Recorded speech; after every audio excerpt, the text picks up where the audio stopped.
Good morning everyone. It is the video for your chapter 1 of biology, that is crop production. So in this chapter we will be continuing the methods of crop production. So in the previous video we had read about manures, fertilizers. So today we will be learning about irrigation. Irrigation का मतलब क्या होता है? Irrigation का मतलब होता है supplying water to crops in the field. Okay, तो इरिगेशन का मतलब क्या हो गया? जब भी हम वाटर को सप्लाई करते हैं फील्ड में तो उसका मतलब क्या हो जाता है? That is irrigation. इरिगेशन का मतलब ही हो गया वाटर को सप्लाई करना फील्ड के अंदर. अब इंडिया में जो मेनली लैंड है वो कैसा लैंड है? इंडिया में दोनों तरफ का लैंड है, irrigated land and non irrigated land.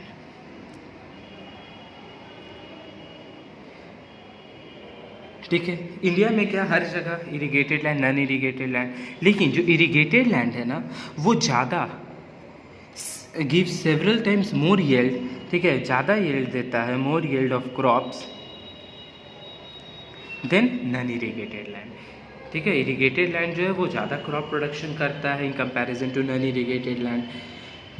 In our country a large number of farmer depends on rain for irrigation. अब इंडिया में जो ज़्यादा फार्मर्स होते हैं, मोस्टली जितने भी फार्मर्स होते हैं वो डिपेंड करते हैं क्या पर? ये डिपेंड करते हैं मानसून पर. जब भी बारिश होगा, बारिश से फिर वो लोग इरीगेशन कर सके, क्योंकि इंडिया में स्कासिटी है वाटर का, जिसके कारण वो लोग डिपेंड करते हैं मानसून रेन पर. अब मानसून होगा, रेन होगा, रेनी सीज़न होगा, तब इरीगेशन वो लोग कर सकते हैं. अब ये जो रेन है ये वेरीज करता है and do not supply the right amount of water at the right time. ठीक है, रेन कहीं पर बारिश हुआ, कहीं नहीं हुआ, डेजर्ट में नहीं हुआ, पर्टिकुलर ईस्टर्न साइड में कहीं बारिश हो गया बहुत ज़्यादा, जो कोस्टल एरियाज़ होता है वहाँ पर बारिश ज़्यादा हुआ. तो इंडिया में मेनली क्या होता है, रेन जो है ना ये वैरी करता है. रेन वैरीज़ करने के साथ साथ में राइट अमाउंट ऑफ वाटर जो है ना वो प्रोवाइड नहीं कर पाता, सप्लाई नहीं कर पाता है. ठीक है, अब ऐसा नहीं है कि मान लीजिए सोइंग का टाइम है, उस समय पानी ही नहीं है, लेकिन जब हार्वेस्टिंग टाइम आया इस समय वाटर ज़्यादा आ गया, तो क्या उससे फ़ायदा क्या होगा? उसका कोई फ़ायदा नहीं है. सोइंग टाइम पानी ही नहीं, इरीगेशन है ही नहीं, हार्वेस्टिंग टाइम इरीगेशन आ गया, then it's waste of you can say resources. ठीक है, पानी है लेकिन उसका यूज़ नहीं हम लोग कर सकते हैं. तो it is important for farmers to supply water regularly to the crop. तो राइट अमाउंट ऑफ वाटर सही टाइम पर एट राइट टाइम सप्लाई करना ज़रूरी है. अगर right amount of water right time पे सप्लाई नहीं होगा तो क्रॉप प्रोडक्शन फेल कर जाएगा. और जो फार्मर्स होते हैं वो तो डिपेंड ही करते हैं मानसून पे, तो राइट अमाउंट ऑफ वाटर पहुंचना बहुत ही ज़रूरी है. ना water required for irrigation can be taken from. अब जो वाटर इरीगेशन के लिए वो कहाँ से लिया जा सकता है? लेक्स से, पॉन्ड से, वेल्स से, ट्यूबवेल से. ठीक है, और भी चीज़ से वाटर को लिया जा सकता है. It is delivered to the field by irrigated canal. Pumps हो गया, जो मोटर पम्प्स होता है उससे फील्ड तक पहुंचाया जाता है. कैनाल्स जो होता है उससे पहुंचाया जाता है. ठीक है, तो हर जगह अलग अलग मेथड से ये वाटर को जो है वो एक जगह से मीन्स यू कैन से वाटर को इरीगेट कर कर उसको फील्ड तक पहुँचाया जाता है. तो ये तो था नॉर्मल. अब जो मेन इंपॉर्टेंट हम लोग को पढ़ना है that is modern methods of irrigation. Okay, that is modern methods of irrigation. अब ये जो मॉडर्न मेथड्स ऑफ इरीगेशन है ये मेनली वाटर इकॉनमी के लिए डिपेंड करता है. अगर ज़्यादा होगा तब, सरप्लस वाटर है तब क्या यूज़ करेंगे, कम वाटर है तब क्या यूज़ करेंगे. तो सबसे पहला जो मेथड है वो है स्प्रिंकलर मेथड, स्प्रिंकलर सिस्टम. इस स्प्रिंकलर सिस्टम में होता क्या है, the water escape from revolving nozzle. एक झरना जैसे होता है, तो एक पाइप स्प्रेड होता है, पाइप में यहाँ पर झरना टाइप नोज़ल लगा रहता है. ठीक है, हर डिस्टेंस पर एक नोज़ल लगा रहता है, और जब इसमें से वाटर फ्लो करवाया जाता है तो एक फाउंटेन की तरह, फवारा की तरह इसमें से वाटर निकलता है। ठीक है, वाटर निकला वो एक एरिया मीन्स कवर्ड होता है कि उतना सरकमफेरेंस तक उसका वाटर फ्लो करेगा। तो ये हो गया हमारा स्प्रिंकल सिस्टम। लाइक अभी आप देखोगे जब जहाँ पर मैच ये सब होता है तो मैच की स्टार्टिंग टाइम में शुरू होने से पहले ये ज़्यादातर इरिगेशन करवाया जाता है। ठीक है, ये sprinkler system as you can see in the figure. Okay, as you can see in the figure ये वाटर पाइप है। ठीक है, और इसमें यहाँ पर पोर्स ओपनड है। अब यहाँ से वाटर एक फाउंटेन की तरह ये मूव कर रहा है। अब वाटर जहाँ गिरेगा तो उतना सरकमफेरेंस तक वो पूरे लैंड को इरिगेट कर देता है। तो ये हमारा स्प्रिंकलर सिस्टम है। ये ज़्यादातर यूज़ होता है जहाँ पर एक्सेस वाटर है वहाँ पर भी यूज़ कर सकते हैं, या फिर सैंडी सॉइल जहाँ पर है वहाँ पर यूज़ करते हैं, जहाँ पर अनइवन लैंड है वहाँ पर यूज़ करते हैं ये पर्टिकुलर मेथड्स ऑफ इरिगेशन। ये जो sprinkler system method of irrigation है ये सैंडी सॉइल में यूज़ करते हैं, अनइवन। एक होता है ड्रिप इरिगेशन, सेकेंड हो गया, दैट इज़ ड्रिप इरिगेशन। अब ये जो ड्रिप इरिगेशन होता है ये क्या करता है, सपोज़ यहाँ पर एक प्लांट है, यहाँ पर एक प्लांट है, यहाँ पर एक प्लांट है।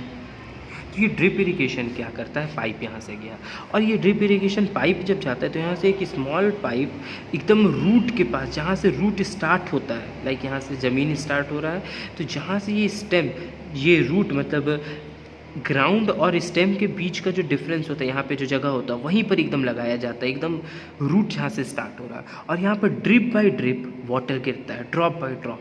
ठीक है, ड्रॉप बाय ड्रॉप वाटर गिरा, sorry the image was not available. Suppose यहाँ पर ये प्लांट लगाया गया, ठीक है, और यहाँ पर ये पाइप लगाया गया, पाइप, और यहाँ पर स्मॉल छोटा छोटा पाइप लगा दिया गया।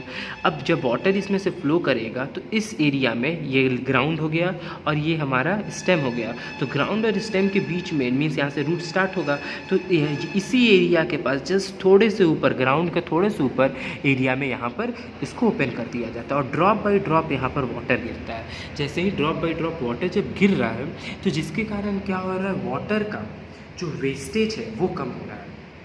तो ड्रिप इरिगेशन में यही एक यूज कैन से एडवांटेज है कि यहाँ पर जो वाटर का वेस्टेज है वो कम है।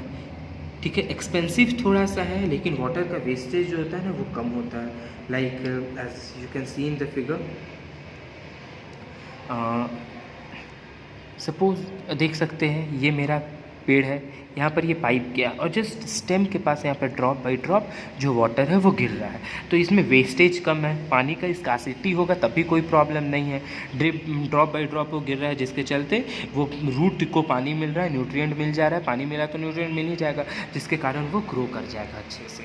तो ये हमारा है drip irrigation. The water allowed to file drop by drop from pipe just near the root of plant and it is useful in area where there is water shortage. और water जहाँ पर शॉर्टेज होगा वहाँ पर ये use कर सकते हैं। अब पानी जो वाटर है, इरिगेशन है, ये राइट टाइम पे मिलना ज़रूरी है। राइट टाइम पे नहीं मिला तो वेरी कर जाएगा। ठीक है, crop need water at right time in correct quantity में, क्योंकि जैसे देख सकते हैं। और जो क्रॉप है इसका इरिगेशन भी, क्वांटिटी है वाटर का वो भी डिफरेंस करता है। लाइक राइस प्लांट में क्या होता है, इसको ज़्यादा पानी चाहिए, इसको हर समय वाटर में रहना है। लेकिन वीट प्लांट जो है, ये क्या है, वीट क्रॉप जो है, इसको बस ग्रोइंग टाइम में पानी चाहिए। तो देख सकते हैं 2 क्रॉप है, दोनों में ही वाटर का डिफरेंसेस हो गया। तो it require water at specific time during the growth and it requires field to full the water and needs continuous irrigation. ये पूरा इसमें जब राइस ग्रो करते हैं तो फील्ड को पूरा भर दिया जाता है पानी से और उसको कंटिन्यूअस सप्लाई वाटर का दिया जाता है। लेकिन इसमें क्या, सिर्फ ग्रोइंग टाइम में दिया जाता है। अब एक और प्रॉब्लम है, जब पानी इरिगेशन तो दे दिए, साथ में ड्रेनेज होना भी ज़रूरी है। अगर ड्रेनेज नहीं हुआ तो क्या हो जाएगा, पानी तो दे रहे हैं, अब पानी वहाँ पे हर वक्त जमा हो जाएगा। अब पानी हर वक्त जमा हो जाएगा, ये लैंड है, यहाँ पर पानी हर वक्त जमा है, तो क्या हो जाएगा, मान लीजिए पानी जमा है, यहाँ पे प्लांट है, तो जिसके चलते अब ये प्लांट अच्छे से अब यू कैन से ब्रीथ नहीं कर पाएगा, जो रूट है वो ब्रीथ नहीं कर पाएगा। ठीक है, अब यहाँ पर प्लांट जब पानी जमा है, ये पानी जमा को क्या बोलते हैं, इस पानी जमे को बोलते हैं वाटर लॉगिंग। ठीक है, पानी जब जमा हो जाता है तो उसको क्या बोलते हैं, वाटर लॉगिंग बोलते हैं। And water logging replaces the air in the soil. यहाँ पर जितना भी एयर प्रेजेंट है उसको रिप्लेस कर लेता है, वाटर भर जाता है यहाँ पर। and reduces the supply of air to the root of plant and this stops the growth of plant। अब जिसके चलते अब यहाँ पर एयर ख़त्म हो गया, पानी जमा हो गया, पानी जमा होने के कारण यहाँ पर जितने भी एयर था सब ख़त्म हो गया। अब वो ग्रोथ जो है ना ये धीरे धीरे इफ़ेक्ट करेगा प्लांट के ग्रोथ को, और प्लांट के ग्रोथ को इफ़ेक्ट करेगा, सॉल्ट का जो अमाउंट है उसको इंक्रीज़ कर देगा, जिसके चलते क्रॉप जो है वो धीरे धीरे डाई कर जाएगा। ओके ये हमारा था इरिगेशन तो इम्पॉर्टेंट है, साथ में ड्रेनेज भी इम्पॉर्टेंट है। ओके तो that's all for today, thank you.